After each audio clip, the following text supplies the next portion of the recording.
When Doom Eternal dropped 5 years ago, it absolutely blew my mind, and I immediately thought, they did it. They perfected the genre. The game functioned as a pitch-perfect combat system, where learning each element was essential to your journey through the game. It created a loop where the player feels totally different the longer they play, being able to tear through hordes of high-level enemies that would have killed them 20 times over mere hours ago. Every weapon, enemy, arena, and ability feels deliberately designed, and the game makes no two ways about its choices. Players must learn and adapt, or continue to fail. By the time I completed it, I felt as though I had fundamentally changed as a player, and it was an incredible experience that I still hold as the pinnacle of the FPS genre. So, following up a game like Doom Eternal is no easy task, and while I figured Doom the Dark Ages would never quite reach those heights, I also still expected it to be pretty fantastic in its own right. And unfortunately, it saddens me to say, I don't think that happened at all. Now, for the record, I'm generally a pretty big fan when sequels take big swings and try something different instead of just playing it safe. I mean, I'm an adamant Dark Souls 2 defender if that tells you anything, so I'm more than open to a game being a radical departure. And upon opening Doom the Dark Ages, you'll immediately notice that there are some big changes, like the inclusion of a shield, the new parry-focused gameplay, as well as the semi-open world levels and just larger, more open arenas. On paper, I think these changes could result in interesting gameplay, but in practice, I think these changes don't really mesh well together and result in a far more simplistic Doom than the previous two titles. Of course, a more simplistic style of game doesn't immediately make something bad, but I think it just leads to all the areas of the Doom formula being dumbed down, taking bad lessons from modern AAA design, with certain elements just feeling completely out of place. So I think it ends up being far less of a radical departure and more just of a downgrade. Again, it's far from being bad, although, okay, maybe some parts are, but overall, I just wound up feeling disappointed. So let's talk about it, starting with the inclusion of the shield.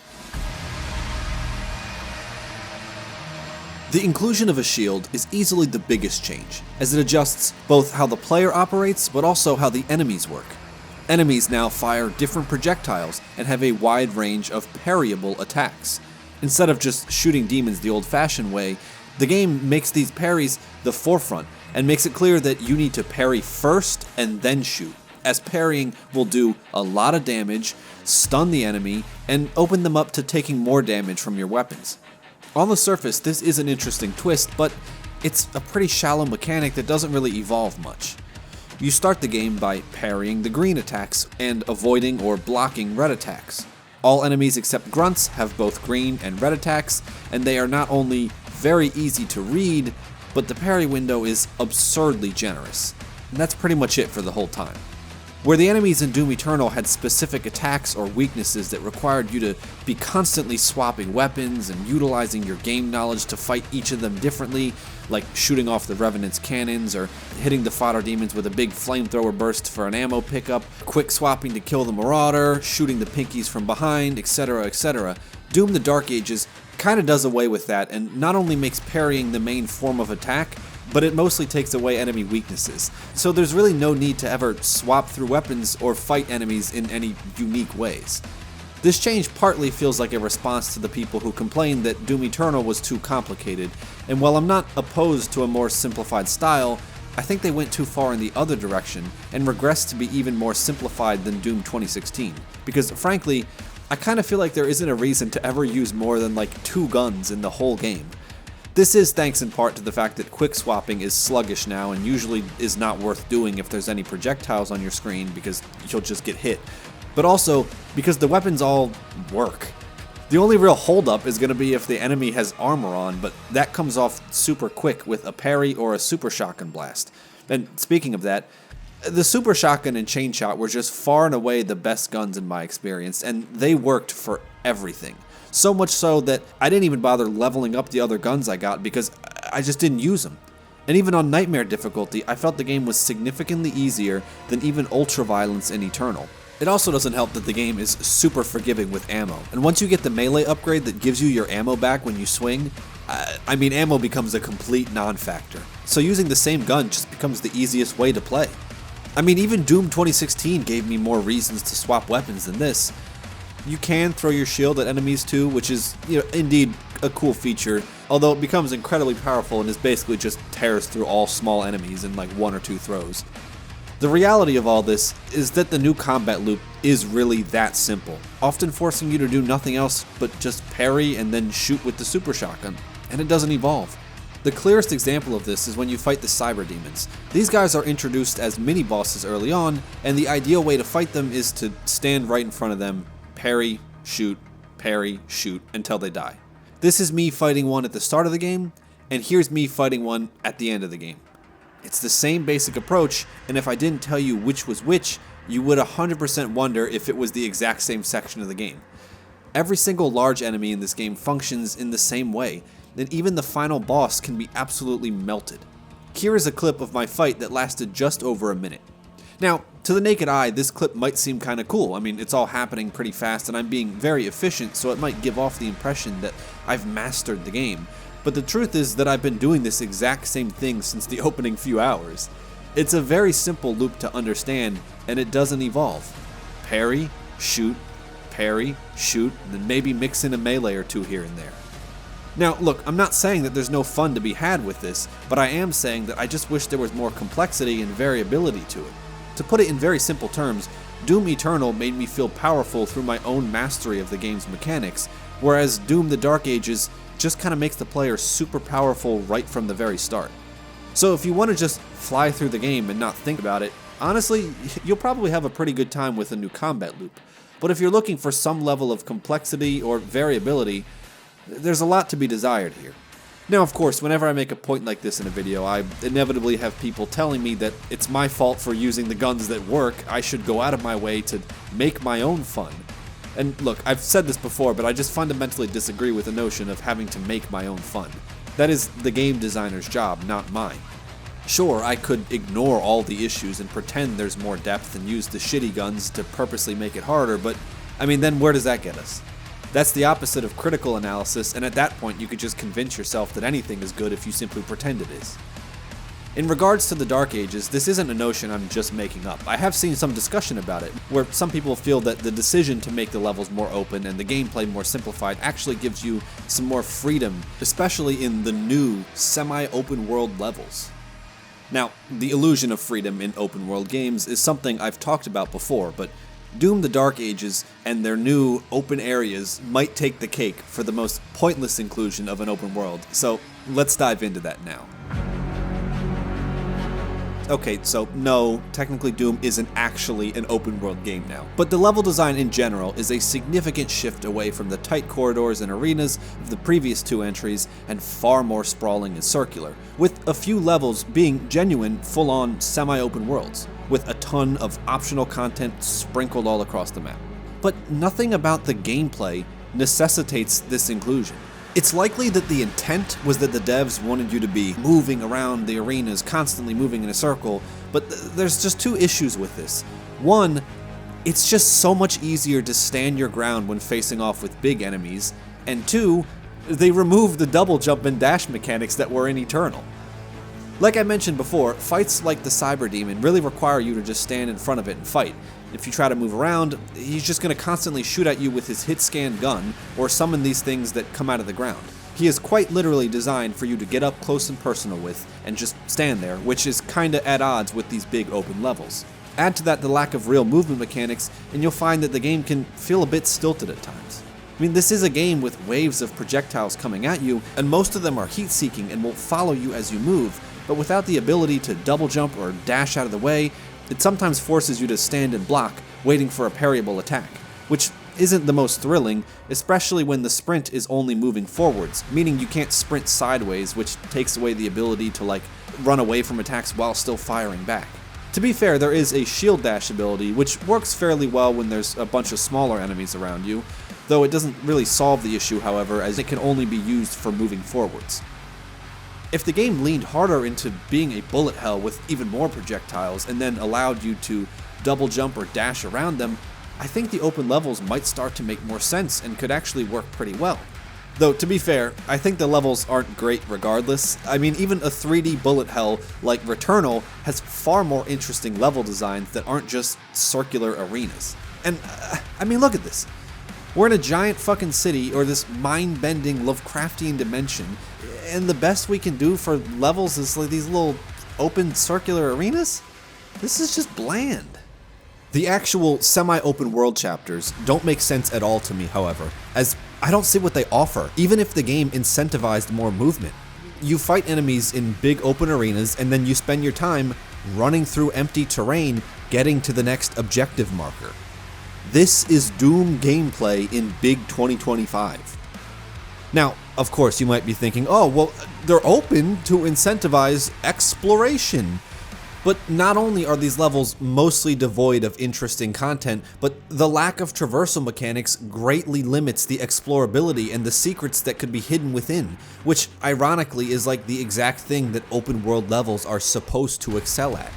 So without the option for any real platforming or parkour puzzles, and with the fact that the shield dash can only be used in combat or when dashing into a specifically marked object, the secrets devolve into hit the circle with the shield. There are a few exceptions, of course. I mean, I think the puzzles where you throw the shield at a switch and it stays there are usually decent, but on the whole, I think most of the secrets are just kinda bad.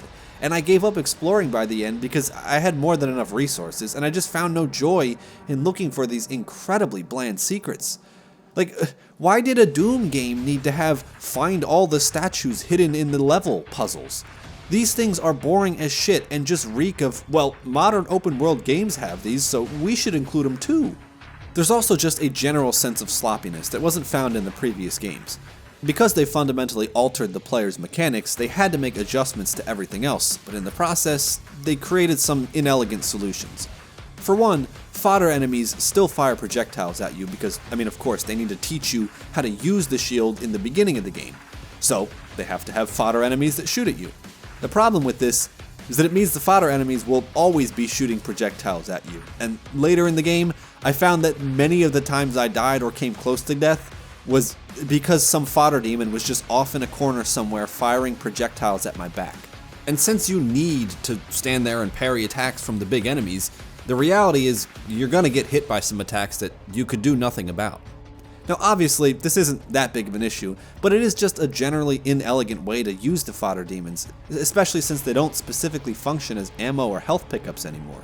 See, in Doom Eternal, the fodder demons were pretty useless and mainly functioned as ways just to get your ammo, armor, or health back. But ammo, armor, and health are plentiful around the arenas and with your abilities in the Dark Ages, so now fodder demons kinda just feel like a minor annoyance that wanders around without much of a purpose. The projectiles themselves are also kinda jank and definitely don't feel as smoothed out as they should be for a game that features them so prominently. For example, several enemies have attacks that shoot out like a series of projectiles in a big row, but if even one of those projectiles hits anything in the environment, it can delete some of the other projectiles in the same attack, which is not only just visually kinda jank, but it can really mess up the flow of gameplay, leading to a moment like this where I tried to parry these attacks, but one of the projectiles kept hitting an enemy, or actually, I don't even know what the fuck happened here, you tell me. This one looks like it just vanished into thin air. Not to mention the many times where an enemy projectile just seemingly clips through a wall and hits me, or this clip where it looks like it gets stuck in the floor for a second before hitting me. The way enemies aim their attacks can also be pretty rough, and sometimes these things just go like way over your head or straight into the ground. And doing finishing moves on the enemies doesn't give you invincibility, which is kind of annoying because it means you can immediately get hit the second you finish the animation without any time to react to it. Overall, it's just not quite as clean as it should be. As a whole, I just don't get the changes to the level design and structure, and I think it offers nothing worthwhile, especially compared to the previous two titles. So much of the weird issues feel like reactionary adjustments to the combat changes, and less like a fundamentally sound design decision. Sure, the game is more quote-unquote open or free, and that the arenas are no longer tightly designed and don't really require you to do anything other than stand and parry, but I just think that's a fundamentally less interesting design, and certainly less clean and focused. If the game is basic and open enough that everything you do will just work, just shoot everything with the super shotgun, it just works, then I don't think any of it is really that engaging. And speaking of things that aren't engaging, the absolute worst part of Doom the Dark Ages are these time-wasting dragon and mech sections. I won't mince words about how I feel about these fucking suck. They are incredibly basic, with only two main functions for each, dodge and hit, over and over. These encounters never get any more complex than their initial reveal, yet they happen like 3 times each, and every single time it feels like the game slows to a crawl. Breaking up the pacing with some exploration is fine, I get that, but these are just super slow, glorified cutscenes with no substance. For the mech fights, you're standing around in a big, flat, open, empty arena just spamming punches until it's time to do a slow motion dodge and then go back to spamming punches. I understand that these are more for the spectacle and the cool factor, I get that. I just don't think they're that cool. They're super boring. Final Fantasy XVI had significantly cooler big monster fights that offered a fuck ton of visual variety and interesting set piece design. This, on the other hand, is legitimately just rock'em sock'em robots standing in an empty, dirt-colored arena doing fuck all. The dragon sections are somehow even worse, as you literally just shoot turrets. That's it. There's not even like a cool dragon versus dragon fight or anything like that. You shoot turrets, man. Why would I want to be doing that? Who thought that was a good idea? They clearly realized these sections were lacking too, because they included these dumbass quote-unquote optional ships that fly around and drop gold if you kill them. I mean, they are actually optional, but also it's the only thing to do during some of these sections, because you mostly just fly in a straight line towards the objective marker. There's a moment very late in the game where they inexplicably make you get on your dragon, fly for 30 seconds, and then get back off and go back to playing the game. That is the final encounter on the dragon. There isn't even a final boss fight with the dragon. The final encounter is flying straight and shooting some turrets. Unbelievably terrible design. Now, look, do these sections ruin the game? No, absolutely not. And I don't want to give off that impression, as they only take up like a little under an hour of the total runtime, but their inclusion is just so baffling because I think nothing about them works. The mechs, I can at least understand the appeal, even if it is incredibly boring and simple and just way less interesting than stuff other games have already done. I see the appeal, but the dragon stuff, I just don't get at all. I think you could cut all of these completely out of the game, and the game would just be better for it. I do want to talk a little about some of the other elements of the game because I think they are worth noting. Firstly, the visuals and art direction. As a whole, I think it's pretty solid, but I also just think it's less compelling than the previous 2 entries. And look, I'm sorry to keep comparing it to the previous 2, but it's the 3rd game in a trilogy. Of course I'm going to compare it to the previous 2 games. It's mainly just the color palette being far more dull and gray and brown and just less vibrant. I mean, even the blues and reds are pretty muted compared to the previous entries. It's a bit of a preference thing, and I see why some might think it works well for the medieval-themed game, but for as crazy as the game becomes later on, I just really would have preferred a more vibrant and expressive palette to match some of these levels. Especially since there isn't that much visual variety, and a lot of the levels kinda blend together if I'm being honest. So the more dull and muted color palette isn't doing the game any favors in terms of having things stand out from one another. Music-wise, yeah, I mean the game was never going to be the same without Mick Gordon. For those of you that weren't aware, Mick Gordon is the man who did the soundtrack for the previous 2 games, and Bethesda did Mick very dirty after Doom Eternal. You can go look up that full story online because it's a pretty lengthy ordeal, but afterwards he'd said he'd never work with them again, and his absence is very much felt here. The music, for the most part, is totally fine, but it just lacks that extra sauce that Mick brought when he would use the lawnmowers and the chainsaws and all kind of crazy synths to create the sounds. There's actually a guy on YouTube who has been recreating some of the Dark Ages songs in the style of Mick Gordon, and it shows a pretty clear example of what the Dark Ages soundtrack is missing. Listen for a second here. Here's the original song.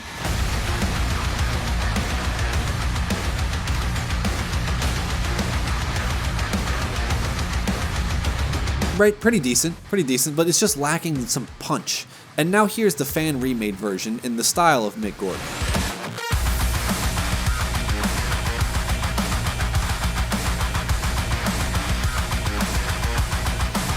You can immediately hear the difference. And sure, maybe it's a bit unfair to criticize the soundtrack for not being Mick Gordon, but hey, his absence is felt, so it's hard to not compare it.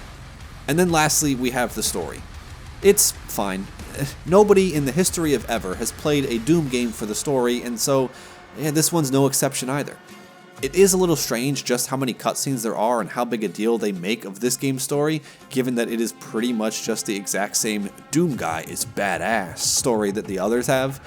It does feel a bit weird to have the third game in the trilogy be the one that finally decides to have a full-on story, especially when it just isn't as compelling of a setup as the previous two games, but hey, points for trying, I guess. There's more I can say, but I don't want to go on for too long and risk saying, hey, it's worse than the previous two games again, which maybe I've already done too much of. But again, it's just hard not to compare them when it's the third game in a trilogy and it's much less compelling than the others. I definitely don't think this game is without merit. I mean, the guns are still very crunchy, the animations are great, the sound design is still good, and it's overall a fairly enjoyable experience. But it just kind of feels like a bit of an empty calorie game to me, you know? I don't hate it, but I certainly don't love it. And I think it's significantly less memorable than the previous two games, and I'm not sure if I'll ever go back to it in the future. Even standing on its own, I think it has significant problems that weigh it down. The dragon and mech sections are just time-wasting and terrible. The open level design doesn't really serve much of a purpose since the combat loop is overly simple and doesn't incentivize using that open space, and it doesn't feel very focused. Again, most of the new changes feel like reactions to adding the shield, as opposed to a fundamentally sound design philosophy. I don't know, maybe I'm just being too harsh. Feel free to let me know in the comments down below. I'd love to hear if and why it worked or didn't work for you, because I know a number of people are kinda split on this one. Anyway, thanks again for watching. If you haven't already, make sure to subscribe. I hope to have a lot more videos out this year, and I'll see you in the next one.